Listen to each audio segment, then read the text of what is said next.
Let's talk about something that is being treated like a sideshow in the media, but in reality could be one of the most dangerous geopolitical developments of our lifetime. Because right now, the United States and Europe are not just disagreeing, they are drifting toward open confrontation. And the trigger is Greenland. Most people hear Greenland and think ice, glaciers, and polar bears. But the world's most powerful governments see something else: control of the Arctic, control of global shipping routes, control of minerals, and control of future military dominance. According to European leaders, the Trump-led United States has openly signaled its intention to take Greenland away from Denmark, which legally governs it. And Europe is not laughing this off. They are treating it as an act of aggression. French generals, European commissioners, and heads of state are now using words that are almost never used between allies. They are calling the United States a systemic adversary. That is the same term used for Russia and China. Think about that for a moment. The US and Europe, allies since World War II, are now describing each other in the same language normally reserved for hostile powers. And it doesn't stop there. European officials have openly stated that if the United States attempts to invade or forcibly take Greenland, Europe is prepared to respond with war. Not sanctions, not diplomatic protests, war. This isn't speculation. This is coming directly from European leadership, including statements of solidarity from France, Poland, Belgium, and the European Union itself. So how did we get here? It starts with Donald Trump openly reviving his long-standing obsession with Greenland. During his presidency, he tried to purchase it. That was laughed off at the time, but now he's no longer joking.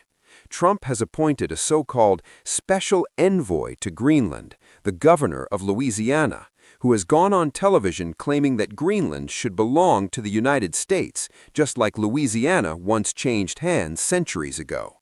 That argument is historically absurd, but politically it signals something very real. The U.S. government is preparing the groundwork for territorial expansion, and Europe sees exactly what is happening. European leaders are drawing a straight line between what Russia did to Ukraine and what Trump is now proposing for Greenland. When Russia invaded Ukraine, they said it was about history, security, and protecting their interests. When Trump talks about Greenland, he uses the same language: security, influence, and protecting America's future. And that's why European leaders are reacting so aggressively. To them, this is not just about Denmark. This is about the entire global order. If a powerful country can simply decide to take territory because it wants it, then no border is safe. And here's where things get even darker. While all this is happening, the United States has been quietly meeting with Russian officials in Miami. Not diplomats, but high-level political envoys connected directly to Vladimir Putin. Officially, these talks are about Ukraine, but the Kremlin has admitted they are really about something bigger: redrawing the world. The Russian government has said openly that it wants to know what deals the United States is making with Europe, because Russia's long-term goal is not just Ukraine, it is Europe itself. The vision being floated behind closed doors looks something like this. Russia takes Ukraine and eventually Eastern Europe. China takes Asia. The United States takes the Western Hemisphere, including Greenland, Canada, Mexico, and beyond. A multipolar empire system. This is not a conspiracy theory. This is what Russian envoys are openly pushing for. And when Trump talks about Greenland, when he sends a political ally there as an envoy, when he declares that Greenland belongs to the United States for national security, Europe sees it as confirmation that these backroom negotiations are real. And now look at what's happening next. Instead of sanctioning Russia for its war in Ukraine, the Trump administration has been quietly removing sanctions from Russian and Belarusian companies. At the same time, it has started sanctioning European leaders. Yes, European leaders.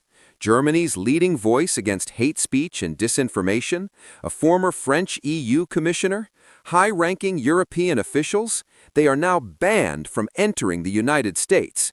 Why? Because Europe passed laws requiring big tech companies to moderate hate speech, foreign propaganda, and disinformation on their platforms, and the Trump administration says that is censorship. So Russia gets welcomed, Europe gets punished. Let that sink in. Russian officials who support the invasion of Ukraine are allowed into the United States. European officials who try to regulate social media and defend their democracies are blacklisted. This is not about free speech. This is about power. Europe is standing in the way of a new geopolitical order where Russia, China, and the United States carve up the world. And because Europe refuses to go along with it, they are being treated as enemies. Even more disturbing, U.S. intelligence leadership has begun echoing Russian propaganda. America's own Director of National Intelligence has publicly claimed that NATO and the European Union are responsible for prolonging the war in Ukraine, not Russia. That's exactly what the Kremlin says. So what you're seeing is not chaos, it's alignment.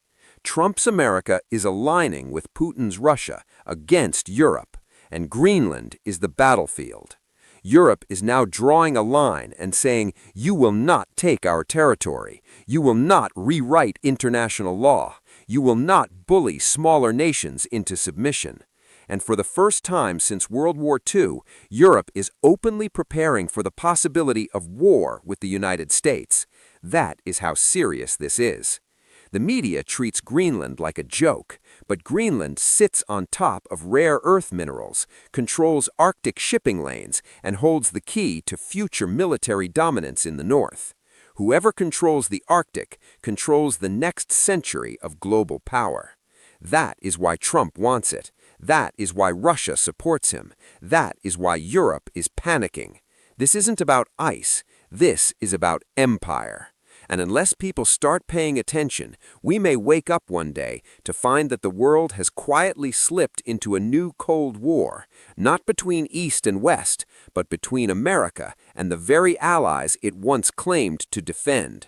And this time, the battlefield won't be far away. It will be Greenland, and it will decide the future of the world.